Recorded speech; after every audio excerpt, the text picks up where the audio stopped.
एक धर्मदास नाम के महापुरुष वैश्य थे, बनिए थे,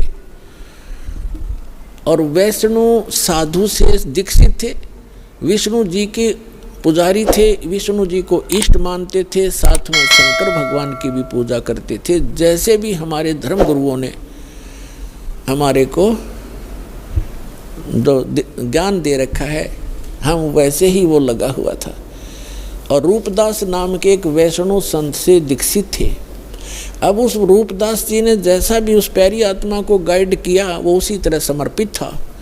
उसने बता रखा था रूपदास जी ने कि 68 तीर्थ करने चाहिए, अमरनाथ चारों धामों को भी अवश्य वहाँ जाना चाहिए, एकादशी का व्रत करो, हरे राम हरे कृष्ण और भोलेनाथ शंकर भगवान का इसका जाप करो, ओम नमः शिवाय आदि। तो ये मंत्र जाप करता था। और तीर्थ भ्रमण के लिए वो चले वहाँ से। जब भगवान उनको मिले उस समय लगभग 80-82 वर्ष की उम्र थी, 85 वर्ष की उम्र थी धर्मदास जी की। तीर्थ यात्रा पर गए हुए थे मथुरा के तालाब में, जहाँ भगवान, जैसा कि हमारे धर्म गुरुओं ने बता रखा था कि यहाँ श्री कृष्ण गौ चराया करते थे, इस सरोवर में नहाया करते थे, गौओं को पानी पिलाया करते थे। तो उस श्रद्धा से सभी वहाँ उस तीर्थ पर जाते हैं और फिर गिरिराज के चक्कर लगाते हैं। अपने आत्माओं, ये भोली आत्मा ये तो कहती हैं कि रामपाल तो हमारे देवी देवताओं को, धार्मिक तीर्थों को जो है सब अच्छे नहीं बताता। अब विचार करो, जिस गिरिराज यानी गोवर्धन पर्वत की आप महिमा गाते सुनाते हो, उसकी लीला क्या है। जैसे धर्मदास जी को परमात्मा मिले, फिर उनसे पूछा कि आप, ये लंबी वार्ता है, समय थोड़ा है, लेकिन आज जो दास बताना चाहता है कि तीर्थों पर और इन ऐसे यादगार स्थानों पर जाने से जीव का मोक्ष नहीं और केवल पाप ही होते हैं, पुण्य नहीं। क्योंकि पुण्य तो इसलिए नहीं कि शास्त्र, वो श्रीमद् भगवद गीता में वर्णन नहीं उसका, और जो शास्त्र में वर्णित साधना नहीं है वो अध्याय नंबर 16 के गीता के मंत्र 23 में स्पष्ट ही कर दिया है कि शास्त्र विधि को त्याग कर जो मनमाना आचरण करते हैं उनको कोई लाभ नहीं होता, ना सुख होता, ना गति होती, और ना ही उनको कोई सिद्धि प्राप्त होती, यूजलेस। तो धर्मदास जी को परमात्मा एक जिंदा महात्मा के रूप में मिले। पहले तो तालाब में नहाए, फिर विष्णु जी की एक मूर्ति शालिग्राम था, उसको नहाया धोया, नए कपड़े पहनाए, पुराने कपड़े धो कर सुखा दिए भगवान के। फिर धूप दीप दे करके उसको जो ऐसे धूप धाप दे कर लग गया गीता का पाठ करने। परमात्मा निकट सी बैठ के 20-30 फुट की दूर, 50 फुट की दूरी पे, और ध्यान से सुन रहे हैं, जैसे बहुत अच्छा लग रहा है। धर्मदास जी ने भी उस दिन एक अध्याय करा करता पाठ था, उस दिन 4-5 मोटे से 4-5 अध्याय सुना दिए। ये जान करके ये सामने बैठा एक मुसलमान हमारे धार्मिक ग्रंथ ज्ञान से कितना प्रभावित है। जब सारा कुछ सुना लिया, जो भगवान निकट आकर बैठ गए और कहा, हे महात्मा जी, मैं भटकी हुई आत्मा हूँ। देखो पुण्यात्माओं, हमारे पिता ने हमारे तक पहुँचने के लिए कितना कैसे छिद्र करने पड़ते हैं, क्योंकि काल ने हमारी इतनी बुद्धि खराब कर दी इस गलत ज्ञान से, और यह झूठे सुख में इतने रंग दिए। ब्रह्मा विष्णु महेश को इष्ट मानकर हमारी पूजा में, इनकी पूजा में दृढ़ कर दिए।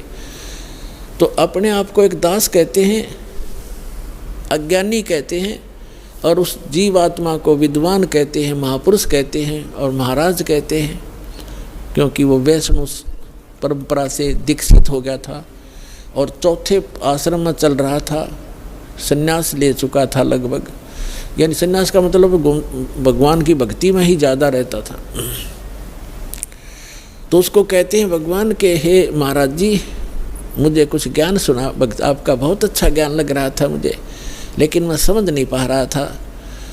तो फिर लगा धर्मदास जी ने बताया कि 68 तीर्थ करने चाहिए, राम कृष्ण का जाप करना चाहिए, ओम नमः शिवाय का जाप, यानी भगवान शिव की भक्ति करनी चाहिए।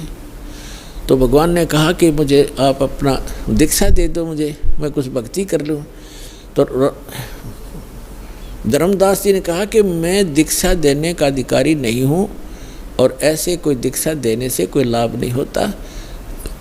मैं आपको अपने गुरुजी रूपदास जी से मिला दूंगा, आप उनसे दीक्षा ले लेना। और बगैर किसी आज्ञा से, अधिकारी से, ना दीक्षा लेने वाले को लाभ, देने वाले को पाप गणा। मैं नहीं कर सकता ऐसी गलती। तो तब तक परमात्मा ने कहा कि मेरी कुछ शंकाओं का समाधान कर दो ताकि मैं आपके गुरुजी के पास जाकर दीक्षित हो सकूं। ये क्या बताने लगा धर्मदास कि हम कोई जीव हिंसा नहीं करते, हम कोई जीव हिंसा नहीं करते, हम तो वैष्णव साधु हैं, हम मांस वास नहीं खाते। तो परमात्मा ने कहा कि देखो आप यहाँ क्या क्रिया की आपने, कि गिरिराज का एक पूरा चक्कर लगाया मैंने, इस गोवर्धन का चक्कर लगाया है और आज यहाँ रुका हूँ। और इस भगवान के ये धाम है, ये तीर्थ है मथुरा का, इसमें स्नान किया है। इसमें स्नान करने से बड़ा पुण्य होता है, बड़े इसमें लाभ होता है, मोक्ष होता है। और गिरिराज का जो चक्कर लगाने से जीव का कल्याण होता है। परमात्मा बोले कि आप गीता को सत्य मानते हैं? हाँ जी मानता हूँ। आप नाम क्या जपते हो? हरे राम हरे कृष्ण कृष्ण कृष्ण हरे हरे, राधे राधे श्याम मिला दे। क्या ये मंत्र गीता जी में है? कि नहीं, जो गुरु मंत्र दे दे उसी से लाभ होगा। गीता अध्याय नंबर 16 के श्लोक नंबर 23 में लिखा है कि शास्त्र विधि को त्याग कर, आप ही पढ़ रहे थे अभी, भगवान ने कहा जो मनमान आचरण करते, अपनी मनमुखी जो मंत्र जाप करते हैं वो यूजलेस है, ना उनको सुख होता है, ना कोई गति होती है, ना उनको कोई सिद्धि प्राप्त होती है। आप तो गीता को पढ़ते हो, करते हो इसके विपरीत हो, आप विधान तोड़ रहे हो।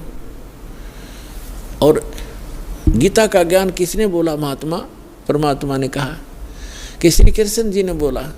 अच्छा, श्री कृष्ण श्री कृष्ण कौन है? कि विष्णु जी। विष्णु जी की मृत्यु होती है कि नहीं? वो तो अजरो अमर है, वो परमात्मा सर्वशक्तिमान। अच्छा, गीता जी का ज्ञान दिया श्री विष्णु कहो चाहे श्री कृष्ण कहो, आपके शब्दों में। हाँ जी, हाँ जी। तो गीता अध्याय नंबर 4 के श्लोक नंबर 5 और 9 में आप ही पढ़ रहे थे। ये खुद कहता गीता ज्ञानदाता कि मेरे और तेरे अर्जुन बहुत जन्म हो चुके, तू नहीं जानता, मैं जानता हूँ। दूसरे अध्याय के 12वें श्लोक में आपने पढ़ा, यानी परमात्मा ने ये संकेत में बताया कि अभी आप पढ़ रहे थे, वो खुद कह रहा है कि मेरी दिन मृत्यु होती है। ये 10 श्लोक बता रहा है आपको। और 10वें अध्याय के दूसरे श्लोक में कहा कि मेरी उत्पत्ति को ना ये देवता जानते। स्तब्ध हो गया एकदम, जैसे सुन हो जाकर। और आप कहते ये अजरो अमर है। और ये खुद कहता 18वें अध्याय के 62वें श्लोक में कि यदि तूने पूर्ण मोक्ष चाहिए तो उस परमेश्वर की शरण में जा, उसकी कृपा से तो परम शांति को, सनातन परम धाम को प्राप्त होगा। वो परमात्मा कौन है? उसके बारे में बताओ मुझे, तब मैं दीक्षा लूँ तुम्हारे से। तो नाराज हो गया भगवान, नाराज हो गया कौन? धर्मदास। के तो आप तो हमारे देवी देवताओं को हे बताते हो, आप तो मुसलमान हो इसलिए। परमात्मा बोले मैं नहीं बताता, आप ये बताइए मुझे कि ये गिरिराज की आपने परिक्रमा की, ये कथा सुना दे मुझे। धर्मदास जी ने सुनाया ने, एक बार ना यहाँ देवी देवताओं की पूजा हुआ करती थी और भगवान कृष्ण ने ये कहा कि इन देवी देवताओं की पूजा बंद करो, इंद्र की पूजा भी बंद कर दो, केवल एक परमात्मा की भक्ति करो। जिससे एक शुद्ध होकर के इंद्र ने इतनी जबरदस्त वर्षा कर दी, 96 मेघ माला, 96 करोड़ मेघ माला एकदम वर्षा दी, मूसलधार वर्षा होगी। तो भगवान शिव ने, कृष्ण ने इस गिरिराज को उठा लिया था हाथ पे और सारे ब्रज की रक्षा कर ली, सारा इंद्र बरस लिया, सारा वर्षा हो ली, कोई खूब मुसलधार, लेकिन एक बूंद भी नीचे नहीं आने दी। इस गोवर्धन के ऊपर ही सोख दी भगवान ने। परमात्मा बोले थारी बुद्धि ले गए चोर।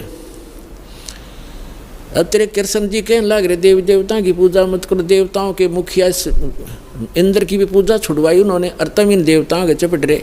और फिर ने कहा मैं देवताओं की थारी बेइज्जती करता हूँ। और जिस जोड़ में तू ना आया इसमें इसने तो छोड़ कर चले गए। श्री कृष्ण द्वारका में रहा करते थे, वहाँ जाओ ना वहाँ गड्ढो तुम। अब वो द्वारका भी ना रही, वो समुद्र में डबो दी, इसलिए डबो दी थी कि यहाँ धक्के खाना होंगे ये बोली आत्माएं, मोक्ष होगा भक्ति से। अपने आत्माओं ये ज्ञान है, अभी तक हमने अज्ञान भर रखा था अपने अंदर। ये काफ़ी लंबी कथा है लेकिन शॉर्ट में जो दास बताना चाहता वो इतना ही है। फिर परमात्मा ने कहा कि आप कहते हो कि मैं कोई जीव हिंसा नहीं करते, आप कहाँ से चल कर आए हो? कि बांधवगढ़ से आया हूँ। कहाँ? मथुरा में। कितनी दूरी है, कितना डिस्टेंस है मथुरा और बांधवगढ़ का? धर्मदास जी ने कहा यानी 250-300 मील होगा। कोस, पहले कोस चलती थी, यानी 850 किलोमीटर डिफरेंस है मथुरा और बांधवगढ़ का। तो परमात्मा ने कहा किस साधन से आए आप? धर्मदास जी ने कहा मैं पैदल आया हूँ महात्मा भाई, पैदल आया हूँ जिंदा महात्मा जी, मैं पैदल आया हूँ। तो परमात्मा ने कहा वहाँ से लेकर इस मथुरा तक आपने कितने जीव मार दिए, गिनती नहीं हो। और इस तालाब में नहाए, इस मथुरा के इस तालाब में नहाए, ये लोटा पानी का भर के लाए हो आप, देख इसमें कितने जीव जंतु। ये तो इस 2 लीटर पानी में इतने, और उसमें जिसमें आप मल कर नहा रहे थे कितने जीवों का कचूमर काट दिया धर्मदास, करोड़ों जीव मार दिए इतने। और इंतजार तुम कहते हो मोक्ष होगा, तुम तो पाप के भागी होगे। पृथ्वी ऊपर पग जो धारे है, करोड़ जीव एक दिन में मारे। कहते सत्य ब्राह्मण की है हत्या, जो चौका तुम देव नित्या। ब्राह्मण संस हत्या जो होई, जल स्नान करत हो सोई। अब जैसे आपके शास्त्रों में कहा है कि ब्रह्म हत्या का पाप बहुत भारी होता है, जीव हिंसा ब्रह्म, और जैसे जीव हिंसा ब्रह्म का होता है वैसे भक्त को मारा जाए और जीव हिंसा होती है। तो कहते एक जो तुम ये खाना बनाने से पहले मिट्टी और गोबर से वो स्थान लीपा जाता था, और कहते हैं आपने जो ये चौका लिपया है जहाँ रोटी बनानी थी, इतने पोर्शन में 1000 करोड़ जीव मार दिए। कहते हैं कि पृथ्वी ऊपर पग जो धारे, करोड़ जीव एक दिन में मारे। जैसे आप सारा दिन घूमते फिरते हो, एक दिन में आप करोड़ों जीवों को नाश मार डालते हो। और कहते सत्य ब्राह्मण की है हत्या, जो चौका तुम देवो नित्या। जो नित्य तुम लिपा पोती करते हो इसमें सत्य ब्राह्मण जैसी जीव हिंसा हो जाती है। और ब्राह्मण सेंस हत्या जो होई, जल स्नान करत हो सोई। इस तालाब में नहाते हो ना, इसमें इतने जीव मर जाते हैं, 1000 ब्रह्म हत्या का पाप तुम्हें लगता है। हरी भांति पृथ्वी के रंगा, अंत कोट जीव उड़े पतंगा। खान पान में दमन प्राणी, कैसे पाओ मोक्ष निशानी। तुम खाते हो पीते हो इसमें भी जीव मरते हैं, आटा गूंदते हो इसमें भी मरते हो, पोछा लगाते हो इसमें भी मरते हैं, और तुम कहता है हम जीव हिंसा नहीं करते। अपने आत्माओं के कहने का भाव ये है दास का कि उस तीर्थ पर जाने और आने में आपने जो पाप जीव मारे वो तो आपके बैड अकाउंट में, और पुण्य एक भी को नहीं, क्योंकि वो सदग्रंथों के विपरीत साधना है। शास्त्र विधि को त्याग कर वो मनमाना आचरण है। तो यहाँ आपके मन में ये शंका आवेगी। अच्छा, एक तो ये कंसेप्ट आज का जो सत्संग है ये कंसेप्ट चल रहा है कि तीर्थ क्या है, ये अमरधाम वैष्णो देवी आदि कैसे बने, ये क्लियर हो गया। एक दूसरा ये था कि भगवान के दर्शन से नहीं मंत्र से मोक्ष होगा।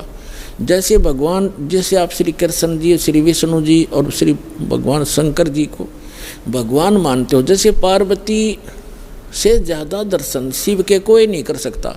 वह तो उसकी धर्मपत्नी थी, अर्धांगिनी थी, सबसे ज़्यादा दर्शन वो एक कराया करती, लेकिन मोक्ष नहीं था। उस मंत्र से मोक्ष हुआ। भगवान खुद वो परम अक्षर ब्रह्म 120 वर्ष तक भारतवर्ष की पृथ्वी पर काशी के अंदर रह कर चले गए, और करोड़ों व्यक्तियों ने दर्शन करे, लाखों ने। मोक्ष नहीं हुआ क्योंकि उनको वो मंत्र प्राप्त नहीं हुआ, उस योग्य वो हुए नहीं कि जिससे वो मंत्र प्राप्त कर लेते, जिससे मोक्ष होना था। तो वो मंत्र और वो समय अब आ गया पुण्यात्माओं। अब ये वो कलयुग का धन है आपके माता पिता जिनसे आपका जन्म हुआ, ऐसे समय में जो परमात्मा ने पूर्व निर्धारित किया हुआ था। अब वो समय आ गया है, वो कंप्लीट कोर्स आपको प्राप्त होगा और इस मंत्र से मोक्ष होगा जो आज दास के पास उपलब्ध है। इसको प्राप्त करो और अपना कल्याण कराओ।